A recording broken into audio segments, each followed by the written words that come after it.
8.000 millones de habitantes tiene el mundo hoy. Superamos la marca.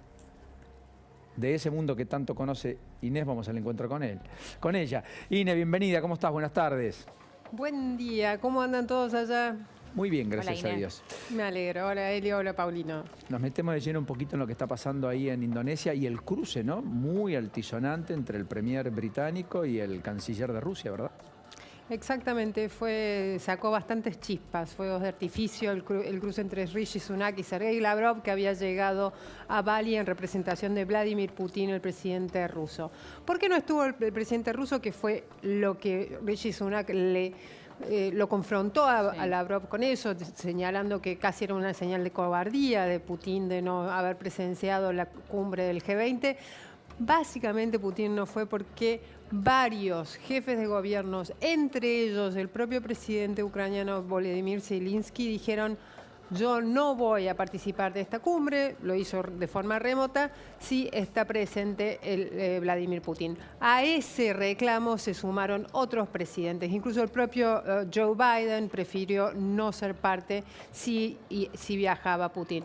Por lo tanto viajó Lavrov, pero Rishi Sunak, que es su primer gran momento en el escenario global, tomó esa punta suelta y empezó a recriminarle eso a Lavrov.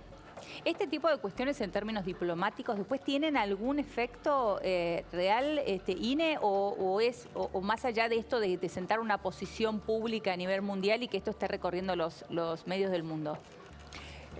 Un poco y un poco de lo que vos señalás, Elio. En el caso de Sunak, es el gran teatro global, necesita que el mundo lo conozca, necesita que sus pares lo conozcan y también las audiencias globales lo conozcan. Y por lo tanto que conozcan qué piensa y qué no piensa y cuáles son sus adversarios y cuáles son sus aliados. Bien, acá con este enfrentamiento, estas chispas que se sacó con Lavrov, dejó bien en claro que su adversario va a ser el mismo que fue el adversario de Liz Truss, su predecesora inmediata, y de Boris Johnson, su predecesor inmediato, es decir, Vladimir Putin. Pero también hay un agregado en esto que es un tema de política doméstica para Rishi Sunak.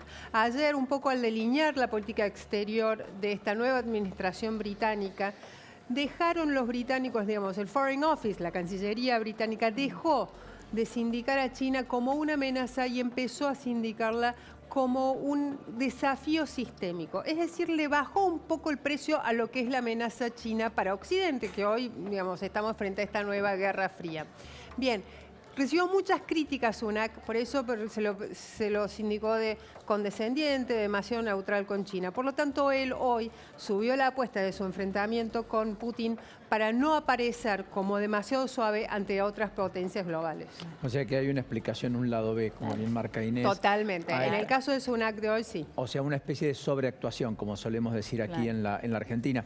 Hoy el documento del G20, de todas maneras, no tengo lo finito si fue validado por todos, Inés, pero hubo un rechazo al eventual uso de armas nucleares, naturalmente. Han pedido mantener el corredor no solo humanitario, sino granero por el Mar Negro.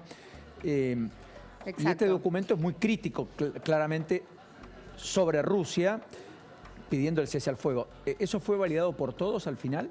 Todavía no, todavía está negociándose el documento final. Siempre los documentos finales empiezan bien arriba y terminan bien abajo. No importa cuál sea el tema, no importa cuál sea la cumbre. Claro.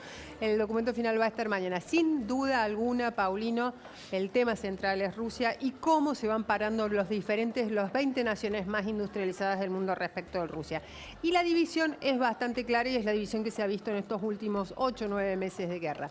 Por un lado, Occidente, las potencias occidentales, muy alineadas con Ucrania en rechazo de la invasión rusa. Y por el otro lado, potencias también o regionales o ya globales como China, por India, la propia Indonesia, anfitriona de la cumbre, que buscan una posición de cuestionamiento a Rusia, pero sin involucrarse demasiado con esta posición ya de rivalidad neta que tiene Occidente, es decir, algo intermedio. Ahí están hoy en este momento negociando. Esa es la posición global, tratan de llegar a un punto en común.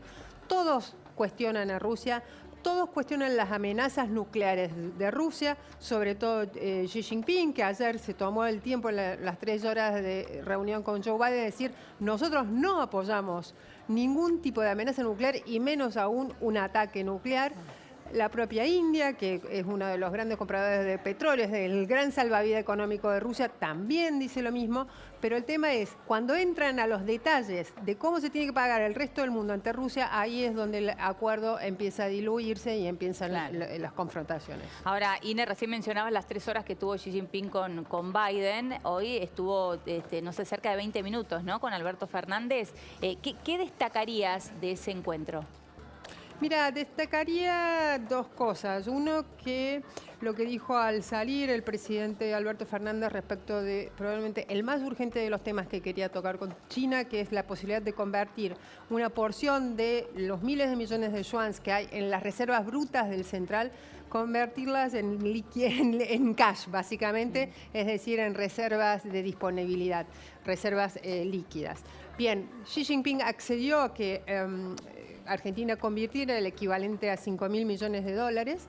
¿Para qué? Para usarlo para pagar insumos con las importaciones. Eso es lo que dijo el presidente Fernández al salir. Sin embargo, recordemos que el presidente Fernández estuvo ya en febrero en China, visitando a Xi Jinping justo antes de que comenzaran los Juegos Olímpicos de Invierno de Beijing, y Xi Jinping le dijo exactamente lo mismo, al punto de que el presidente Fernández, en la apertura de las sesiones parlamentarias el 1 de marzo, anunció con bastante bombo y platillo esto. Sin embargo, pasaron 8 meses, 9 meses y no sucedió nada. Es probable que pase lo mismo con lo que acaba de decir el presidente Fernández sobre la capacidad o el permiso que dio Xi Jinping de convertir esas reservas. Reservas muy necesarias para la Argentina, esta Argentina desesperada por divisas que tenemos. Eso por un lado. Y por el otro lado, un Xi Jinping, que es el que vamos a ver en los próximos años, muy rígido, muy asentado en proteger las necesidades y objetivos chinos y no ser flexible con los deudores de China, que son muchos, el 40% de la deuda global de los países en desarrollo, que entre los que estamos nosotros, está en manos de China, pero China no tiene ninguna intención de ser flexible con esos deudores, entre ellos está la Argentina, deudor, bueno, en este caso no sería netamente un deudor, pero es está en posición de divisas chinas. Por lo tanto, esa rigidez, ese Xi Jinping inflexible es el que vamos a ver en los próximos años, no solo con la Argentina, sino con el resto del mundo. Recordando además que esa conversión a dólares de los 5.000 millones del swap chino es un préstamo, es un crédito que hay que devolver, que sirve para comprarle a China, además, solo para eso, no para otra cosa, no para que alguien que va a comprar dólares porque necesita un insumo que traen de Brasil se lo den, claro. No es para eso, pero descomprime dólares que, como todo bien es fungible, el dinero, que de otras maneras se hubiera usado efectivamente para esa importación en una balanza que es deficitaria para la Argentina en más de 8.000 millones de dólares, poco más de 7.000 millones en los primeros 8 meses inclusive de este año. De ahí la importancia, pero es cortoplacismo al palo y como decía Ine, después te la cobran. Claro. Y también es deuda. No hay deuda buena o mala, es deuda. Es deuda. Al igual que lo que vino del BID, al igual que los desembolsos del fondo, al igual que los desembolsos del Banco Mundial, aunque las tasas son mucho más beneficiosas que los créditos privados. Gracias, Ine. Muchísimas gracias a ustedes, chicos. Que terminen bien el día. Igual, gracias. Un ratito hablamos de precios justos, me dijiste, Elio. Dale. Porque finalmente, ¿cuándo llega a los super hipermercados? Eso te lo voy a contar en un ratito porque es todo un mar de incertidumbres. Es impresionante. Mar de incertidumbres, ¿no es cierto? Sí, un mar de incertidumbres, totalmente. Bueno, mientras tanto hubo acordada de la Corte y no es menor.